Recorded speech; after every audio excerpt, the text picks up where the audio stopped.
দেখিয়ে গম পাইছেই চাগে এইটো ফেক স্মাইল।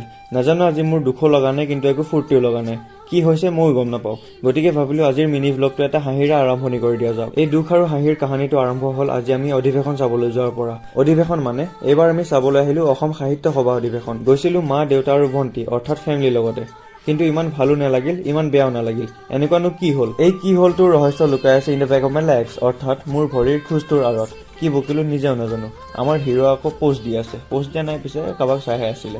মাহঁতৰ কাৰণেহে ৰখি আছিলে। কি বোকাচোন, এয়াতো বোকা, আকৌ বোকা। এইটো কেৱল ট্ৰেইলাৰহে আছিলে। অধিৱেশনৰ নিচেই কাষতে হৈ থকা বাণিজ্য মেলাত গৈ পেনপেনীয়া বোকা দেখি পৰিয়ালৰ চাৰিও সদস্যই ডিচাইড কৰিলো যে মিহিকৈ ঘৰলৈ ঘূৰি দিয়াই ভাল। এইটোৱে কাৰণ আছিলে অধিৱেশনত ফূৰ্তিও নালাগিল দুখো নালাগিল আৰু দুখিম নোকা। কিন্তু ঘৰলৈ যোৱাৰ আগতে আটাইতকৈ মেইন বস্তুটো হ'ল ফটো ছেছন।